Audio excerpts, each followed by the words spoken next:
चरण कमलों में जब हम बैठ जाते हैं, उनकी चरण शरण में आ जाते हैं, तो वो हमें हमारे लेखों से ही मुक्त कर देते हैं।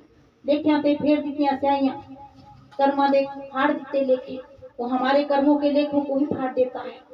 और जो हमने कर्म किए हैं, उन कर्मों के हिसाब किताब के ऊपर स्याही फेर देता है। फिर हमें कर्ता किस बात का दंड देगा। हरि रूठे गुरु शरण है, गुरु रूठे नहीं ठौर। कबीरा ते नर अंध हैं जो गुरु को कहते, और जो गुरु को अलग समझते हैं परमात्मा से, वो अंधे हैं। गुरु कबीर साहब जी कहते हैं वो लोग अंधे हैं, क्योंकि यदि परमात्मा रूठ जाता है, हम तो बुरे कर्म कर देते हैं, हमारे से बुरे कर्म हो जाते हैं, क्योंकि ये पूरी सृष्टि सत रज तम गुणों की बनी हुई है। त्रिगुणमयी सृष्टि है ये। 3 गुणों में हम सभी फंसे हैं। हम कहीं भी जाएंगे, हमें 3 गुणों से आगे कोई दूसरा गुण मिलेगा ही नहीं। हम किसी भी जगह पे चले जाएं, तीर्थों पे चले जाएं, मंदिरों पे चले जाएं, आसमान में चले जाएं, कहीं भी चले जाएं, हमें 3 गुण ही मिलेंगे, क्योंकि त्रिलोकी तक सृष्टि 3 गुणों की बनी हुई है। 3 गुणों से परे ले जाने वाला केवल संत सतगुरु है, जो हमें चौथे गुण में पहुंचाता है। तो यहाँ से हमें चौथे गुण में ले जाने वाला, चौथे पद में, जिसको तुरीय पद भी कहा जाता है, केवल सतगुरु है। वो मार्ग हमें दिखाता है। अखियां दा परदा नयो खुलदा, गुरा बिना जीव जन्म जन्म रुलदा। हमारी आंखों पर पर्दा पड़ा रहता है जब तक हमें गुरु नहीं मिलता। गुरु हमें मार्ग दिखाता है, गुरु हमें रास्ता दिखाता है।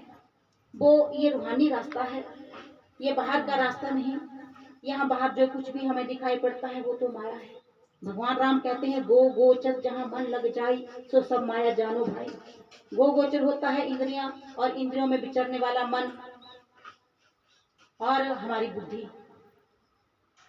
हमारी बुद्धि से, हमारे मन से, हमारी इंद्रियों से परे है वो परमात्मा। वो परमात्मा हमें कैसे मिलेगा? जब हमारे आंखों के पर्दे को सदगुरु महाराज जी दूर करेंगे। घूंघट के पट खोल रही तुझे पिया मिलेंगे। कबीर साहब जी कहते हैं वो माया का पर्दा पड़ा हुआ है, उसको घूंघट का पट कहा है कबीर साहब ने। घूंघट के पट खोल रही तुझे पिया मिलेंगे। अभी भाई जी गा रहे थे, बुआ खोलने का भजन गा रहे थे।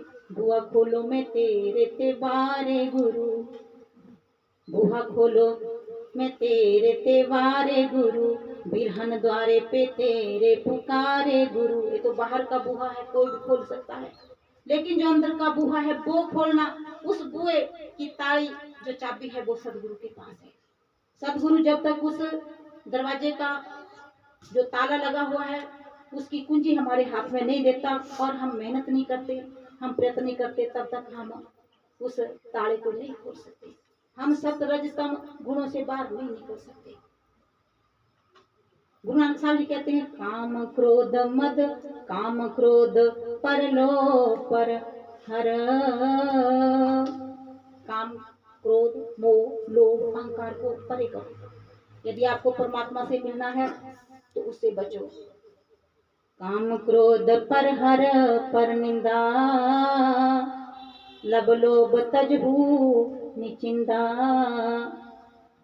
लोभ लालच को दूर करो, सभी विकारों से अलग हो जाओ। जब तक, जैसे महान पुरुष उदाहरण देते हैं, हमारे पास गंगा जल का भरा हुआ बर्तन है, उसमें हम एक छोटी सी बूंद मदिरा की डाल दें तो पूरे बर्तन को खराब कर देती है। ठीक इसी प्रकार ये जो सारे विकार हैं ये मदिरा के समान है, और वो नाम अमृत के समान है, गंगा जल के समान है। तो जब तक हम पूरी तरह से निर्मल नहीं होते हैं, वो परमपिता परमात्मा हमारे घट में नहीं आते हैं। उनको पतित पावन कहा जाता है। वो उनका नाम ऐसा है जो पातकों को भी पवित्र कर देने वाला है। उस नाम का भेद हमें समझ देते हैं। गुरु ने मोहे दीनी अजब जड़ी, वो ऐसी जड़ी है जो हमें सारे विकारों से मुक्त कर देती है, सारे विकारों का मैल धोती है। वो जड़ी केवल सदगुरु के पास है। जब सदगुरु की शरण में हम जाते हैं तो सदगुरु हमें ऐसी जड़ी देते हैं कि जो हमारे सारे विकारों की मैल को धो डालती है।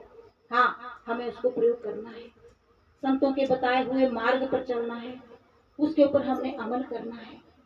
जब हम उसके ऊपर अमल करेंगे तो हम खुद अपनी स्थिति देखेंगे, जांचेंगे हमें कितना आराम आया है, हम कहाँ तक पहुंचे हैं, हमारी सुरती की क्या स्थिति है, हमारी सुरती माया में है कि गुरु महाराज जी के चरणों में है। धीरे धीरे जैसे जैसे